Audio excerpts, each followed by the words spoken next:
Ladies and gentlemen, boys and girls, children of all ages, welcome to Robert's Sports Show. I'm your host, Robert. Alright, to cap off the mega WrestleMania weekend with the biggest Raw, Monday Night Raw after WrestleMania. So we're going to review that Raw right now. So it starts off with Cody Rhodes coming out. We knew he was going to come out, cut a promo, the American Nightmare. He had a picture up on the Titantron of Dusty Rhodes from 1977 Madison Square Garden. Dusty's holding the WWF Championship at the time. Cody said that picture hung in his parents' bedroom until his dad passed away. And when he was a kid, he asked him about it. He goes, "Were you champion like Hulk Hogan?" He said, "No." He goes, "I lost. I didn't win the title. I won the match by disqualification. I did not win the title." So Cody, at that point in time, wanted to be a champion. He wanted to hold the same title that his dad held up in Madison Square Garden, even though he wasn't champion, that Hulk Hogan held, that Stone Cold held, Taker, Tripp, just down the line. He said he was a free agent for 46 days, and he knew exactly where he needed to be. So he was going to, and he even said in that promo he was going to challenge for the WWE Championship. This Cody, the American Nightmare Cody, is a main event caliber talent. 7 years ago when he left, or 6 years ago when he left WWE, he was a mid-carder. That's just the way he was presented.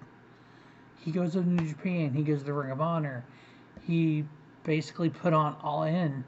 He basically helped start AEW. But he's also said in other interviews, he doesn't want to be a manager. He doesn't want to manage people. Because, yeah, the boys in the back are pains in the asses sometimes, probably. But you know what? I got props for Cody for coming back to WWE. He's going to produce a documentary on A&E about his dad. He's got the history with his dad in the company. They need to shoot him to the moon, which so far so good. But yeah, I think he should be champion. I think next year WrestleMania he should main event and be champion. He should be the one that beats Roman Reigns. Seth comes out, shook his hand, and left. And then we had a championship contenders match for the women's tag titles. Sasha Banks and Naomi, who won the women's tag titles at WrestleMania, up against Rhea Ripley and Liv Morgan. Well, Sasha and Naomi beat Morgan and Ripley. I gave the match 2 3/4. Rhea kind of turned a shoulder to Liv when she walked out of the ring. Kind of giving a little, like, hey, there's something going on here. Well, later on, they catch up with them backstage. Rhea went to Sonya Deville and begged for a title match next week. It was granted.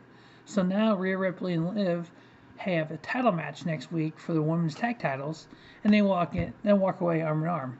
So let me understand this. You lose at Mania, you lose a contenders match, but you just beg for a title shot and you get one. What was the point in the match then? We come back from break, Kevin Owens comes out and says the reason he lost to Stone Cold because he was hurt.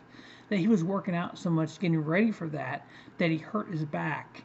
And you couldn't really tell it when he's walking to the ring because he didn't look like he was in pain, but he was limping a little bit. And then Ezekiel come out. Yeah, Elias. It looked totally different. You could tell in the face, like, that's freaking Elias. Even the crowd caught it. Even Kevin Owens was like, "Dude, you're Elias." "No, I'm Ezekiel. I'm Elias's brother." Oh my God, this is so dumb. Just him walk out. That's really the only surprise we didn't know was going to happen was Ezekiel locked out. When he first walked out, I'm like, who the frick is this? It's not me, but from NXT. It was Elias. I'm like, oh my God. And then we had a match, Dominik Mysterio versus The Miz, kind of play off the tag match from WrestleMania. Complete squash match. Miz, like 2 moves, skull crushing finale, 1, 2, 3, boom, done. Quarter star. Then we had Veer Mahan make his Raw debut finally. He comes out and he attacks Dominik Mysterio. And then, of course, Ray tries to step in and Ray gets attacked.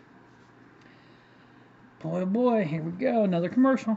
And now we come back to Bianca Belair coming out talking about winning the title and everything. And then we get announced an NXT Championship title match. Excuse me, what? We have NXT Champion Dolph Ziggler defending the NXT Championship against Bron Breakker. So the guy that just lost at TakeOver on Saturday now gets a rematch, even though he lost. And becomes new NXT Champion Bron Breakker. Match was actually pretty good. I give it 3-star. But yeah, so now we have a new NXT Champion crowned on Monday Night Raw after WrestleMania, when said champion currently lost on Saturday at TakeOver. Alright, sorry, NXT Stand and Deliver. Huh? Okay. So we go in NXT 2.0 tomorrow night with Bron Breakker as champion. Then we had MVP come out, bringing up Bobby Lashley, talking up what a beast Bobby Lashley is for taking down Omos. Omos comes out, says he wants a rematch. The match wasn't fair. MVP pushes Bobby Lashley into Omos, and Omos destroys Bobby Lashley, and we find out MVP is with Omos now. So that's a very intriguing duo, MVP and Omos.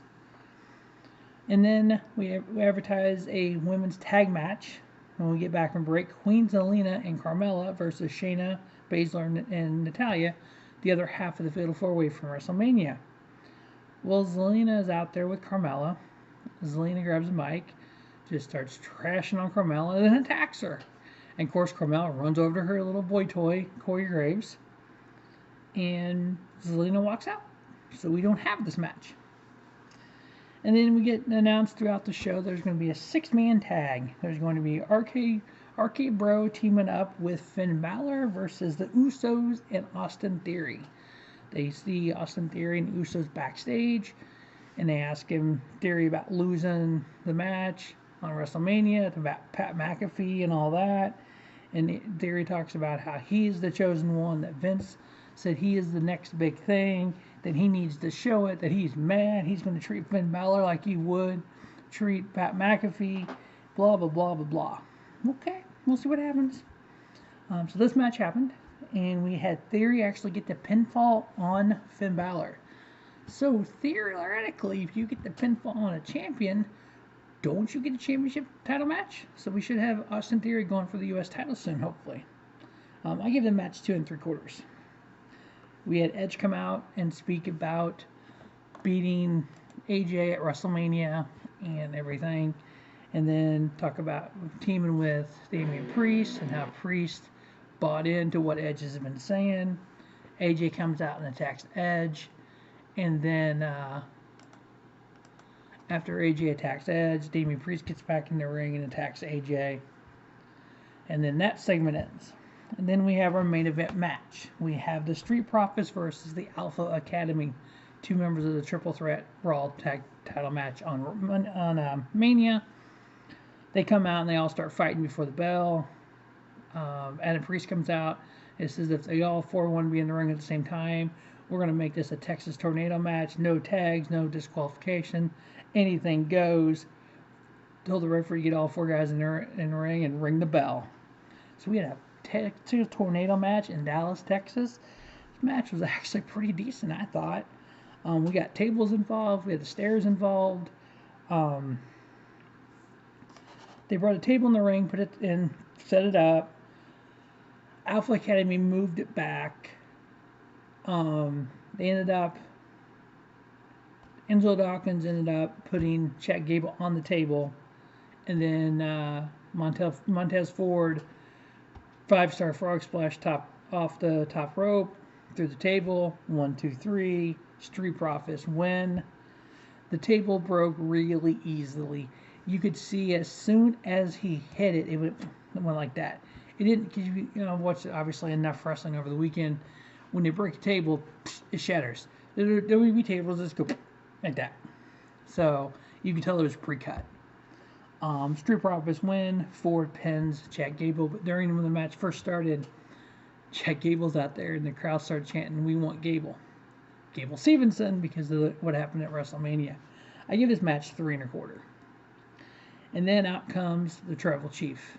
Acknowledge me. I'll acknowledge you as Tribal Chief because this is the Roman Reigns that we needed 5 years ago. 6 years ago. When we went to, 4 years ago, we went to WrestleMania 34 in New Orleans. This is the Roman Reigns that we wanted. We saw this match, Lesnar versus Reigns. We literally saw the match they had last night. We left early from the match because we knew it was trash. But this is the Roman Reigns that we wanted then. If we would have got this Roman Reigns then, we probably would have stayed. But it's like it took him so long to get this Roman Reigns. This Roman Reigns is awesome.